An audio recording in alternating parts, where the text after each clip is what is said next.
Ladies and gentlemen, prepare yourself for the ultimate event of the millennium. So, today's the big day. Barbenheimer.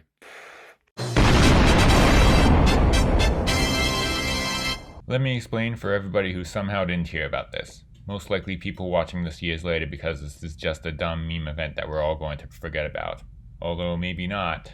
Barbie and Oppenheimer are two of the most anticipated films of the year, and they couldn't be any more different. And they opened on the same day. And it became a rivalry that was memed on the internet. Until it wasn't. Until they decided maybe we didn't have to take sides and could join both sides. And that's how we achieved world peace. Pretty soon it was a double feature, with many planning to see both on the same day. And then it quickly became a mainstream phenomenon. And I was a part of it. Except unlike those other guys, I run a YouTube channel, so I have to document this event. This is truly historic footage. Today is a historic event in pop culture history. The day we all banded together as a species to spend too much money to watch 2 movies in one day. Gotta give our money to rich studio execs who can't pay their writers and actors. I was thinking of dressing up for the occasion with my Godzilla shirt because the nuclear bomb in Oppenheimer, but that's still in the laundry, so I guess that's out. I once saw a post online saying that you could probably see how many people at Oppenheimer were just there because of Barbie, and by how many people at the screening were wearing pink. I could have gone with, if I could wear that shirt, I would let people know that I was only seeing Barbie because of Oppenheimer. Kind of a reversal there. Of course, I guess the other hint would be that I'm a grown man seeing Barbie by myself. So, which one am I more interested in seeing? Well, before it was Oppenheimer, but for a lot of obvious reasons, I'm not interested in.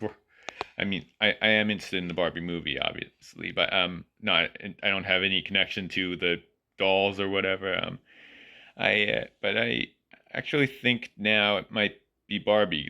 I don't know if it's gonna be better, but it will be more entertaining. Because it's a comedy, and it's just something I just generally prefer to 3-hour long period dramas. But I'm excited for both though. So I'm finally going to see the first movie, Barbie.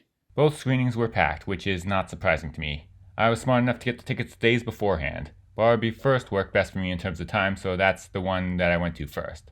Barbie was at 1:15, Oppenheimer was at 4:30. So I had a lot of time between, so I picked the theater that was in a bigger mall. But when I got there, I remembered something. This is probably the worst parking lot in town. After actually finding parking, I was somewhat stressed trying to get there in time, and I had to film the YouTube short in this time because apparently the algorithm doesn't work in my favor unless I post 2 or 3 times a week, and the stress of making it right wasn't helping. And then I realized that I instead uploaded it to my personal account, so I had to find some way to get it back and upload it to this one, all while trying to prepare myself for the movie, only to find out that there was a better shot just indoors. And then I had to get popcorn since I skipped lunch, and because of course it was a special occasion. But I was able to get in just before the trailer started. Why do I overreact to this kind of stuff? And I was able to fix the shorts thing while the trailers played. I didn't see the posters until later. But here I was, at something that was more than just one movie. A multi-movie experience. An event that transcended dumb meme culture into something greater. A chance to give more money to 2 evil corporations who give my channel the most trouble. Sure, they don't pay their writers or actors, and David Zaslav may possibly be the Antichrist, but that's really the worst part because it happens to me.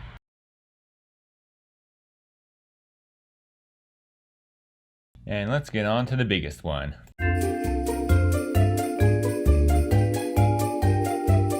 From Greta Gerwig, the Oscar-nominated director of Lady Bird and Little Woman, and co-writer Noah Baumbach, the Oscar-nominated mind behind Marriage Story, starring Oscar nominees Margot Robbie and Ryan Gosling, it's Barbie!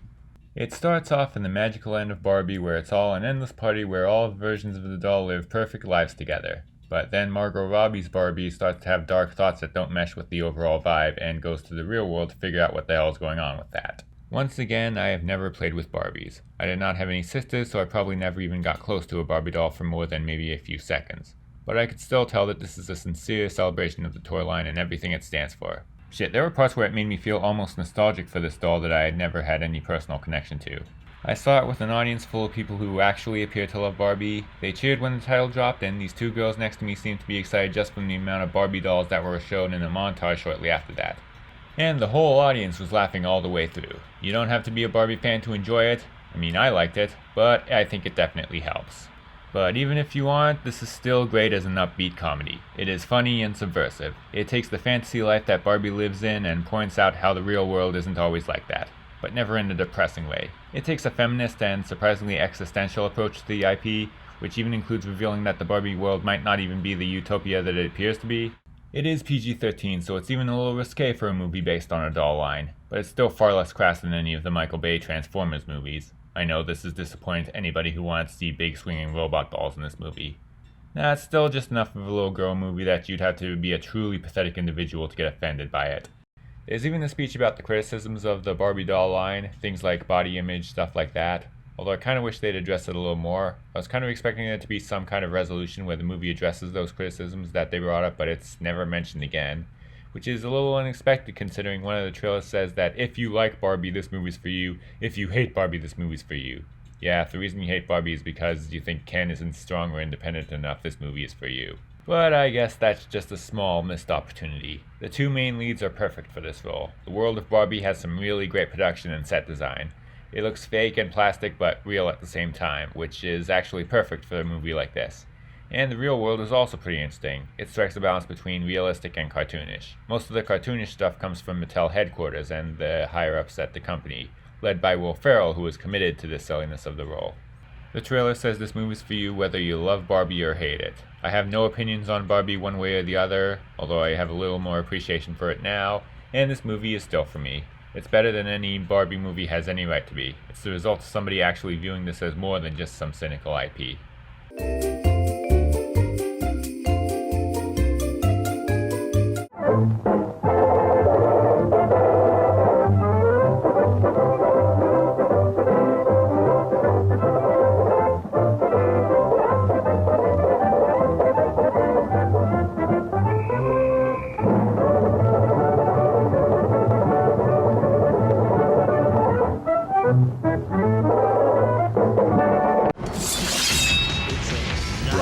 Of Chucky. White wedding. This Halloween, Chucky gets lucky. Barbie, eat your heart out.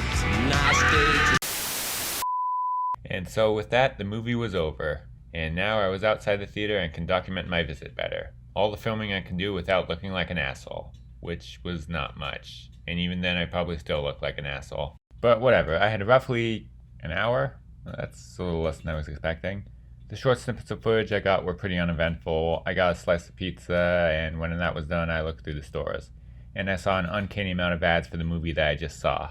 I decided I wanted to buy a shirt, but spent a little too much time trying to decide on which one to buy. Until I was running out of time. Eventually, I picked a shirt that I wasn't even fully sold on yet, but in hindsight, I believe I made the right choice. Except I grabbed the wrong fucking size. Hey, I was in a hurry. Anyway, I fast walked through the mall to the theater. I rushed to refill the soda from my last movie. But sadly, I did not make the showtime. Yeah, I missed some trailers. Why must I do this to myself? Hey, apparently the IMAX version of this movie doesn't even have trailers because there's no room for them on the reel. Haha, those people don't know what they're missing because that movie had a trailer for Universal's new Exorcist before it dropped on the internet. You missed out on getting the first look at a movie that probably should not exist because The Exorcist is a classic that didn't need a reboot. I guess I could be wrong though. And I didn't get as good a look at the audience as I would have liked, but I didn't see any pink. These people are so uncultured. Duck can cover under the table. It's a bomb. Duck can cover. He did what we all must learn to do. You and you and you and you. Duck and cover.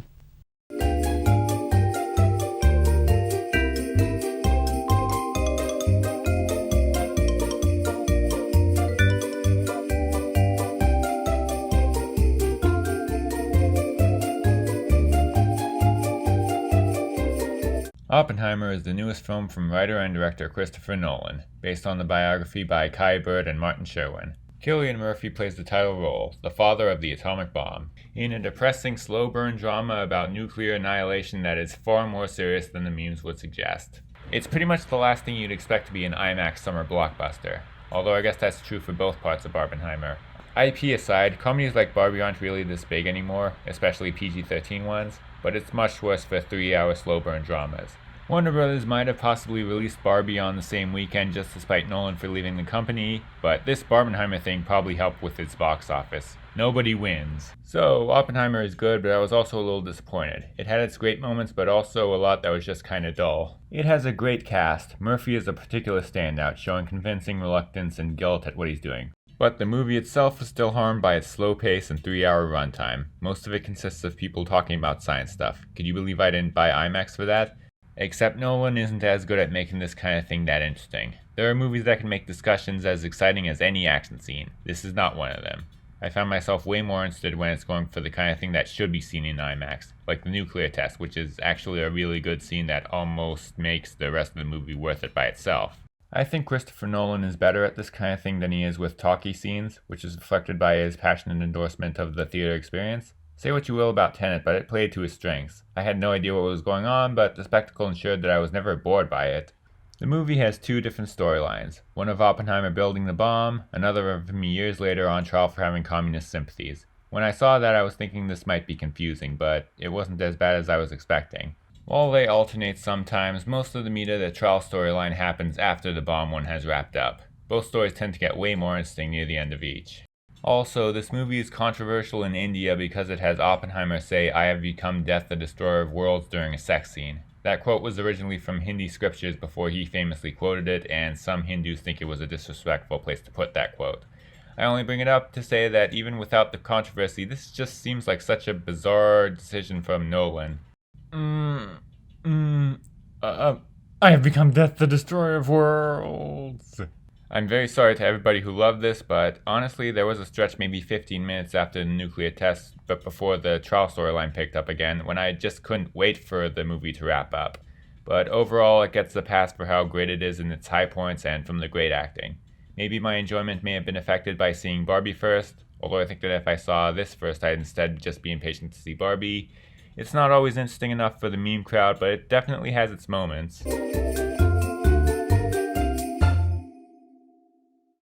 And with that, I have taken part in the movie event of the year. A celebration of movie variety and stupid memes. Something that might not happen again. Apparently some movie execs are trying to make Saw Patrol a thing, but it's probably not going to happen. Barbenheimer happened naturally, made by regular people, for two highly anticipated movies. Or at least it won't be nearly as big. I can't speak for everyone, but I have no interest in seeing either of these, and I've already done my meme double feature for the year. Unless of course my audience wants it. Although I'll admit I'm still tempted. Everybody's doing Barbenheimer, be different. But Barbenheimer was lightning in a bottle, a moment where we all put aside our differences in the name of cinema. They will sing songs about this event for years to come, the greatest event in human history. And this uneventful documentary that framed these reviews was not just a pointless waste. Also, Oppenheimer should probably come first, that way you have something fun and happy as a chaser to 3 hours of doom and gloom.